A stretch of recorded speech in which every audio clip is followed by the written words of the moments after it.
올 한 해 그리스도 중심으로 성경을 읽는 리딩 지저스 진도에 맞춰 저도 매 주일 설교 말씀을 전하고 있는데요.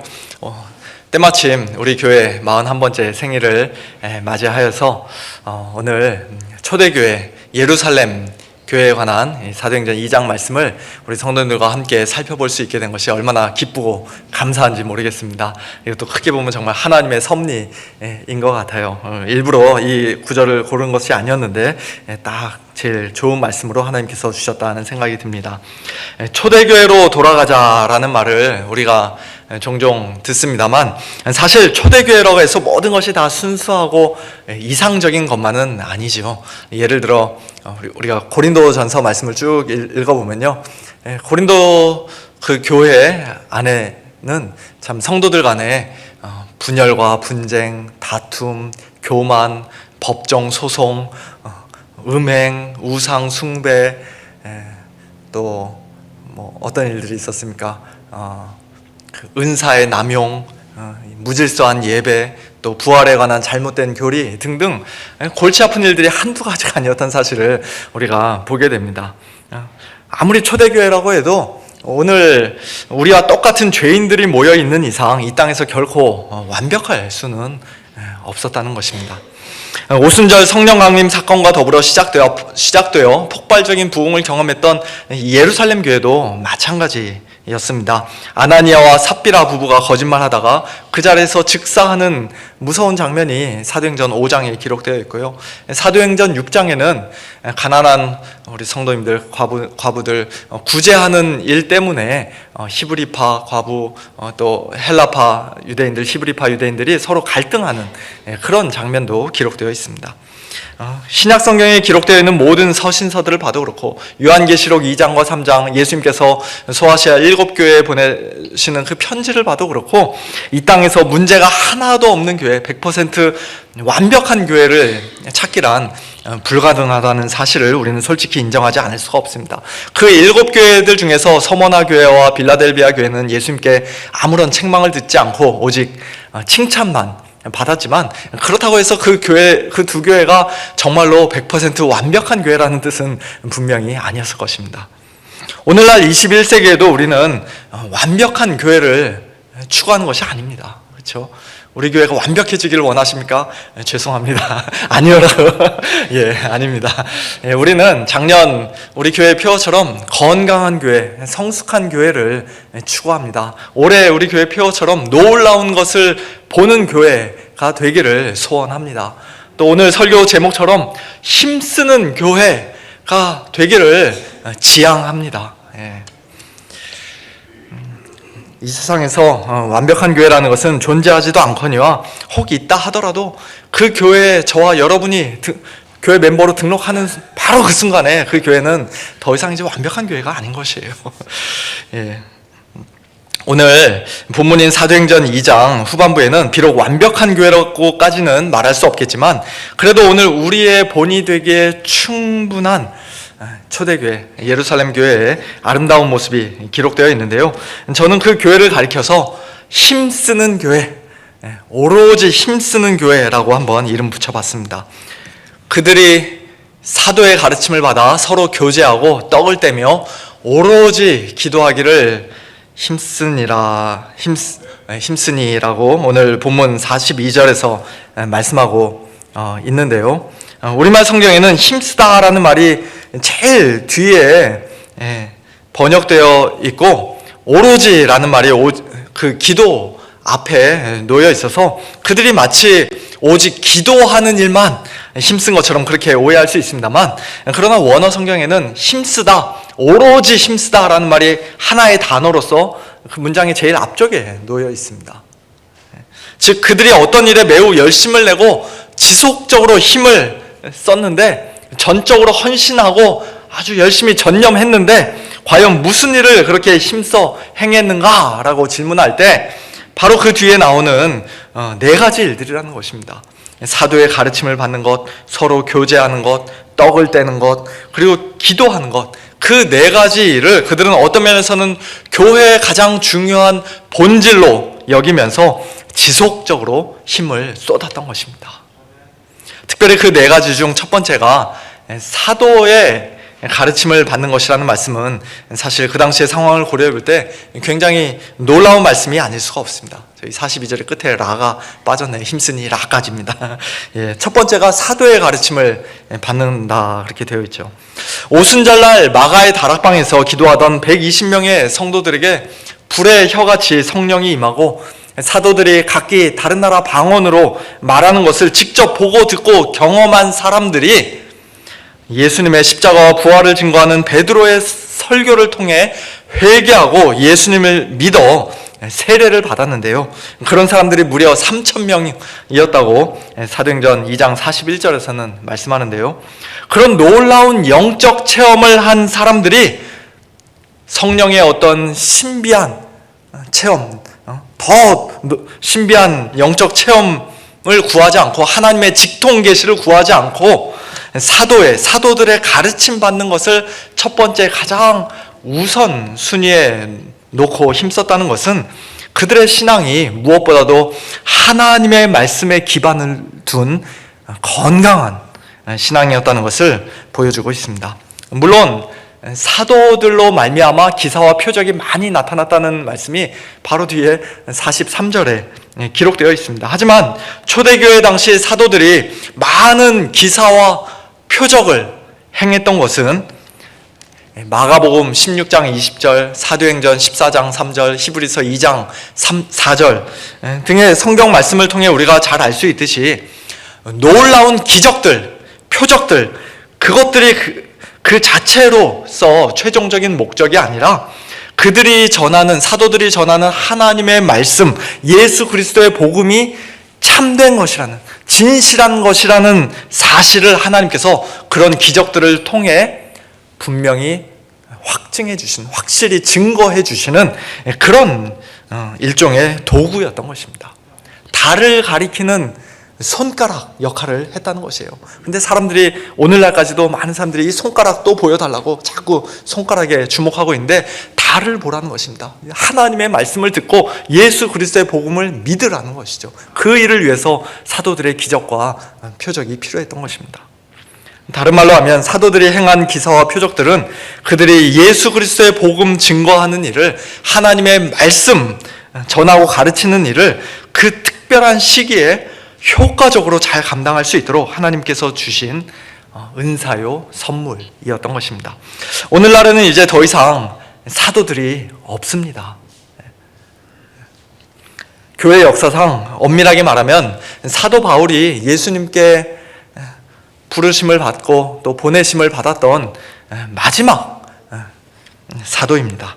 그럼에도 불구하고 오늘날 우리 역시도 사도의 가르침을, 사도적인 가르침을, 하나님의 말씀을 예배 시간 중 설교를 통해서든 주중 커피 브레이크 성경 공부 모임을 통해서든 매일매일 리딩 지저스 성경 읽기를 통해서든 또는 한 달에 한 번씩 구역 모임으로 모였던 그 자리에서든 부지런히 배우기를 힘써야 합니다.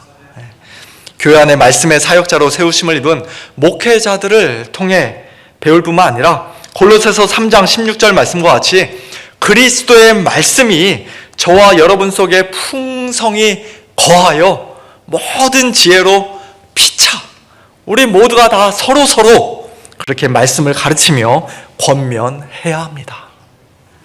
제가 목사로서 가장 감사하고 행복할 때가 언젠가 하면요, 우리 성도님들이 하나님의 말씀 배우고 참 하나님의 말씀 더 깊이 알아가는 일을 정말로 귀히 여기고 열심을 내는 것을 옆에서 지켜볼 때입니다.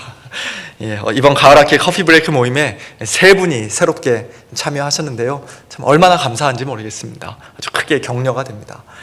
또 올 한 해 리딩 지저스 진도에 맞춰 꾸준히 성경 통독하고 교재도 집에서 열심히 읽으면서 제가 성경을 보는 눈이 달라졌습니다. 정말 많이 배웠습니다 라고 어느 집사님께서 간증하셨을 때 저는 정말로 행복했습니다. 사랑하는 성도 여러분, 하나님의 말씀 배우는 일에 더욱더 힘쓰시기를 바랍니다. 목사님, 성경 공부 클래스 하나 더 만들어주세요. 목요일 아침에 저는 도저히 시간이 안 되니까 저녁 시간에 하나 더 만들어주세요. 뭐 그렇게 몇몇 분이 요청하시면은 뭐 저나 우리 유 목사님이 안 된다고, 너무 힘들다고, 피곤하다고 그렇게 말하겠습니까? 잠을 줄이고 더 줄이는 한이 있어도 정말 기쁜 마음으로, 감사함으로 저희 목회자들은 하나님의 말씀 전하고 가르치는 일을 감당할 것입니다. 우리 서문교회가 무엇보다도 사도의 가르침, 사도적인 가르침, 하나님의 진리의 말씀 배우는 일에 더욱더 헌신하고 오로지 힘쓰는 그런 교회가 될 수 있기를 예수님의 이름으로 축원합니다. 초대교회 성도들이 힘썼던 일 두 번째는 서로 교제하는 일이었습니다. 교제, 코이노니아라는 말이 신약 성경에서 제일 처음 사용된 구절이 바로 여기인데요. 오늘 본문 44절과 45절에는 그들이 나눴던 교제가 어떤 종류의 교제였는지 그 구체적인 모습을 우리에게 가르쳐주고 계십니다. 믿는 사람이 다 함께 있어 모든 물건을 서로 통용하고 또 재산과 소유를 팔아 각 사람의 필요를 따라 나눠주며, 그렇게 말씀하죠. 여기서 서로 통용하다라고 번역된 말은 헬라어로 코이노스라는 단어인데요. 코이노스, 코이노니아, 서로 비슷한 뜻이라는 것을 우리가 쉽게 알 수 있습니다. 여기서 중요한 것은 성도의 교제라는 것이 단순히 밥 한 끼 같이 먹는 것이 아니라 그저 말로만 립서비스 하는 것이 아니라 나보다 어렵고 가난한 형제 자매들을 돕기 위해, 그들의 아주 긴급하고 절박한 필요를 채워주기 위해 내 것을 실제로 나눠주고 떼어주는 그런 물질적인 희생까지도 뒤따르는 것이라는 사실입니다. 그것을 우리가 이 말씀을 통해 알게 됩니다. 물론 이 구절은 어떤 이단들처럼 우리가 다 같이 함께 모여서 어떤 건물 사놓고 거기 뭐 같이 밭 갈면서 씨 뿌리면서 같이 살아야 된다, 뭐 만들면서 같이 살아야 된다, 그런 공동생활을 해야 된다고 말씀하는 그런 말씀이 아니죠. 개인의 사유재산을 전혀 인정하지 않고 일단 다 빼앗은 후에 모두에게 평등하게 나눠주겠다고 말하는 그런 공산주의 같은 것도 아닙니다. 초대교회 성도들은 분명 자신들의 개인적인 집과 토지와 재산을 그대로 다 가지고 있었습니다. 누구도 억지로 그것을 그들에게서 빼앗지 않았고 교회에다가 다 바쳐야 한다고, 무조건 다 바쳐야 한다고 그렇게 아무도 강요하지 않았습니다. 그럼에도 불구하고 그들이 사도의 가르침을 받아 큰 은혜를 받자 하나님께서 기뻐하시는 일이 무엇인지 바르게 알게 되자 가난한 자들을 위해 자발적으로 자신의 것을 아낌없이 나눠줬던 것입니다. 사도행전 4장 뒷부분에도 이와 비슷한 말씀이 기록되어 있는데요. 믿는 무리가 한 마음과 한 뜻이 되어 모든 물건을 서로 통용하고 자기 재물을 조금이라도 자기 것이라 하는 이가 하나도 없더라. 사도들이 큰 권능으로 주 예수의 부활을 증언하니 무리가 큰 은혜를 받아 그 중에 가난한 사람이 없으니 이는 밭과 집 있는 자는 팔아 그 판 것의 값을 가져다가 사도들의 발 앞에 두매 그들이 각 사람의 필요를 따라 나누어 줌이라. 오늘날 우리가 솔직히 이 정도로까지 아주 파격적으로 성도의 교제를 과연 나눌 수 있을까? 그런 생각이 드는 것이 사실이죠. 솔직히 참 쉽지 않은 말씀입니다만, 그러나 적어도 진정한 성도의 교제가 무엇인지 그 정신만큼은 우리가 반드시 기억하고 또 미약하나마 우리가 실천할 수 있기를 바랍니다. 요한일서 3장 16절 말씀을 지난 주일 설교에서 제가 잠시 언급했었는데요. 그가, 즉 그리스도께서 우리를 위하여 목숨을 버리셨으니 우리가 이로써 사랑을 알고 우리도 형제들을 위하여 목숨을 버리는 것이 마땅하니라고 말씀하신 사도 요한은 바로 이어서 그 다음 절 17절 18절에서 이렇게 말씀합니다. 누가 이 세상의 재물을 가지고 형제의 궁핍함을 보고도 도와줄 마음을 닫으면 하나님의 사랑이 어찌 그 속에 거하겠느냐. 자녀들아, 우리가 말과 혀로만 사랑하지 말고 행함과 진실함으로 하자. 예수님의 십자가 사랑을 받고 구원받은 우리 성도들이 이제 사랑하는 형제들을 위해, 동료 성도들을 위해 목숨을 버리는 것이 마땅할진데, 하물며 우리의 그 하나밖에 없는 목숨보다 훨씬 더 작고 훨씬 덜 소중한 우리의 재물을 가지고 우리가 어떻게 어려움에 처해 있는, 궁핍한 가운데 있는 형제들을 그냥 못 본 척, 모른 척 할 수 있냐는 것입니다. 어떻게 돕지 않을 수 있냐는 것입니다. 만일 형제를 실제로 돕지 않는다면 그것은 그저 말과 혀로만의 공허한 사랑일 뿐, 행함과 진실함으로 하는 사랑은 아니라고, 즉 진정한 성도의 교제를 나눈 것은 아니라고 사도 요한은 지금 말씀하고 있는 것입니다. 저는 우리 교회 많은 성도님들이 행함과 진실함으로 형제들을 사랑하시는 모습, 특별히 경제적인 어려움과 궁핍함 가운데 있는 분들을 물질적으로 흔쾌히 도와주시는 모습을 종종 보면서 정말 얼마나 감사한지 모르겠습니다. 오늘 저녁에 미랄의 밤이 있는데요, 사정상 참여하지 못하시면서도 행사 수익금 전액이 장애인들의 장학금을 위해서 사용된다라는 말에 티켓 여러 장 값을 선뜻 내주신 모 장로님과 권사님의 그 귀한 마음과 손길을 하나님께서 분명히 기뻐하시리라고 저는 믿습니다. 이번 금요일에는 미주 복음방송 공개 헌금의 날 행사도 있습니다. 우리 성도님들 요즘 다 예전에 비해 경제적으로 많이 힘드시고 여유가 없고 그러시겠지만은, 그래도 방송을 통해 하나님의 말씀이, 예수 그리스도의 복음이 많은 사람들에게 전달되는, 전파되어지는 그 귀한 사역에도 우리 성도님들 많은 관심 가져주시고 또 적극적으로 동참해 주시기를 부탁드립니다.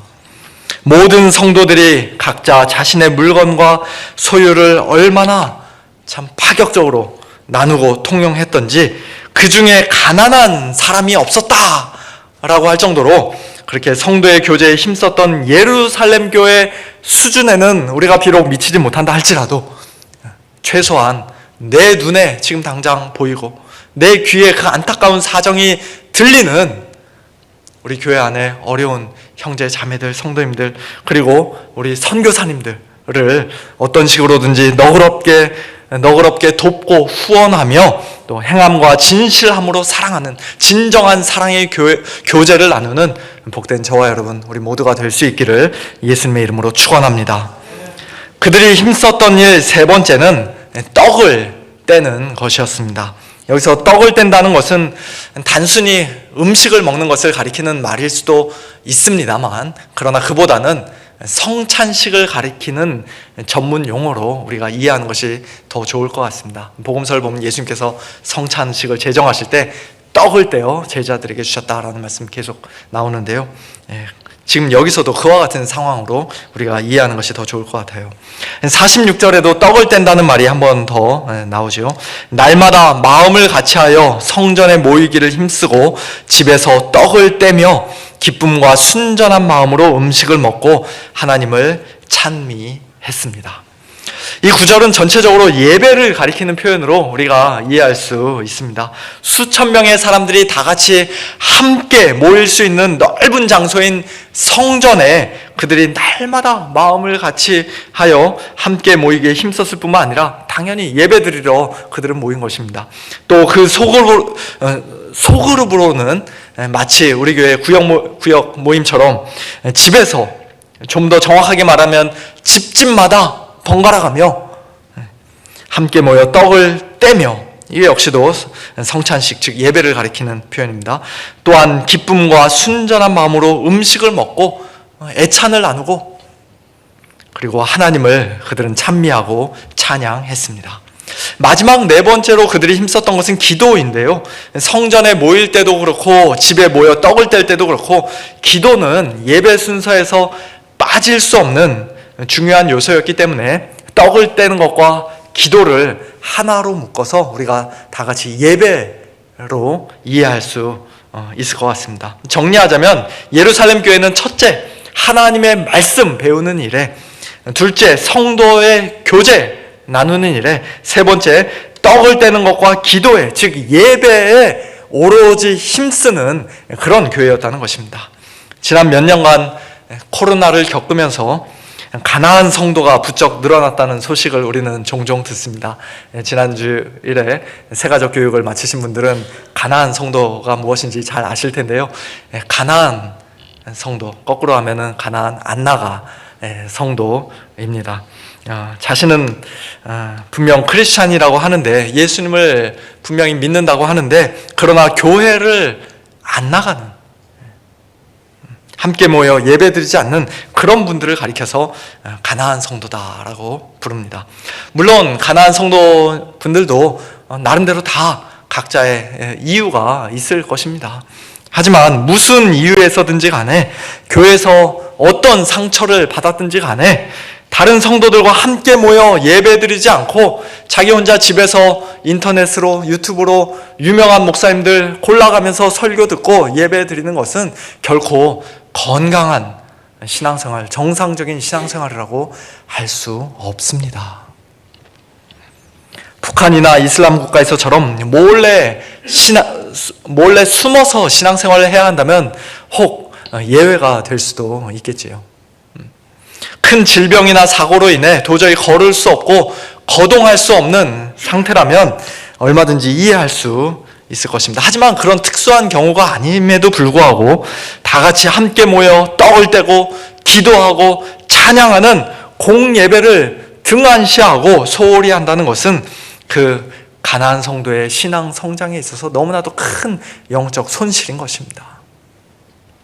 우리는 히브리서 12장 25절 말씀처럼 모이기를 피하는 어떤 사람들의 습관과 같이 하지 말고 오직 권하여 그 날이 가까움을 볼수록, 예수님 재림하실 날이 가까움을 볼수록 더욱더 모이기에 힘쓰는 교회가 되어야 합니다. 특별히 떡을 떼는 것과 관련해서 저는 우리 교회가 올해부터 성찬식을 좀 더 자주 거행하게 된 것이 얼마나 감사한지 모르겠습니다. 나중에 기회가 되면, 하나님께서 허락하시면 적어도 한 달에 한 번씩은 하면 좋겠다라는 그런 소원을 마음에 가지고 있는데요. 그런 날이 오면 좋겠습니다. 또한 지난 9월 첫 주부터는 우리가 정말 오랜만에 수요 예배를 다시 시작했습니다. 우리 성도님들과 함께 찬양과 기도를 좀 더 많이, 좀 더 충분히 하고 싶어서 그냥 수요 예배라고 이름 붙이지 않고 찬양과 기도의 밤 이라는 이름으로 우리가 함께 모입니다. 물론 설교 시간도 있지만 주일 예배 설교에 비해서 굉장히 짧게 제가 말씀을 전합니다. 우리 교회의 가장 중요한 공예배인 주일 예배뿐만 아니라 수요일 저녁 찬양과 기도의 밤과 또 토요 새벽 기도회에도 우리 성도님들 적극적으로 많이 참석하셔서 우리 교회가 떡 떼는 일과 기도하는 일에, 찬양하는 일에, 하나님께 예배드리는 일에 더욱더 힘쓰는 그런 건강하고 성숙한 교회 될 수 있기를 예수님의 이름으로 축원합니다. 이처럼 가장 중요하고 본질적인 일들에 오로지 힘쓴 예루살렘 교회의 선한 영향력은 교회 안에만 갇혀있지 않고 자연스럽게 교회 바깥으로도 흘러 넘쳤습니다. 오늘 본문 마지막 47절인데요. 또 온 백성에게 칭송을 받으니 주께서 구원받는 사람을 날마다 더하게 하시니라. 사실 그들이 온 백성에게 칭송을 받고 싶어서 이렇게 열심히 신앙생활했던 것은 아니에요. 그렇죠? 교회가 수적으로 부흥하는 것이 그들의 궁극적인 목표였던 것도 아닙니다. 함께 모여 하나님의 말씀 배우는 일, 교제하는 일, 떡을 떼고 기도하며 예배드리는 일에 전념하고 오로지 힘쓰다 보니까 교회 바깥에서 그들을 볼 때 저 사람들은 우리하고 뭔가 다르구나, 어떻게 저렇게까지 할 수 있는가 라는 그런 생각이 사람들에게 들면서 그들이 교회를 칭송하고 칭찬했던 것입니다. 당신들이 믿는 하나님을, 예수 그리스도를 나도 믿겠노라고 사람들이 교회 안으로 몰려 들어왔던 것입니다. 오늘날 미국이든 한국이든 교회 바깥에 있는 사람들에게 늘 손가락질 당하고 무시당하고 참 온갖 욕을 먹는, 물론 억울하게 욕먹을 때도 많이 있겠지만 그러나 그보다는 정말로 뭔가를 잘못해서 욕먹을 때가 훨씬 더 많아 보이는 우리 교회들과 목회자들과 성도들의 부끄러운 모습과는 완전히 180도 다른 모습을 우리는 오늘 말씀을 통해 보게 됩니다. 4세기의 위대한 설교자요, 초기 기독교 교부들 중에 한 사람이었던 존 크리소스톰이라는 분은 이런 말로 초대교회의 모습을 묘사했습니다. 아무도 자기 것을 자기 것으로 여기지 않는 천사 같은 공동체였다. 악의 뿌리가 잘려나갔기에 아무도 다른 사람을 비난하지 않았고, 아무도 질투하지 않았으며, 아무도 인색하게 굴지 않았다. 거기에는 교만도 치욕도 없었다. 가난한 사람들은 도움을 받는다고 수치심을 느끼지 않았고, 부자들은 그들을 도와준다고 거만하게 굴지도 않았다. 이런 놀라운 공동체가 교회 말고, 주님께서 친히 세우신 교회 말고 세상에 또 있을 수 있을까요? 크리소스톰이 묘사한 이런 아름다운 교회가 우리 동네, 옆 동네에 있다면 저와 여러분이 그렇다고 당장 옮기지는 않겠습니다만 그래도 한 번쯤은 구경해보고 싶지 않겠습니까? 저는 우리 서문교회가 이 세상과 타협하지 않고 교회로서의 본질을 끝까지 놓치지 않고 하나님의 말씀과 성도의 교제와 떡되는 일과 기도, 즉 예배에 힘쓰다 보면 우리 역시도 이 지역사회에 선한 영향력을 끼치고 주위 사람들에게 칭송받고 칭찬받는 그와 같은 교회가 될 수 있을 줄로 믿습니다.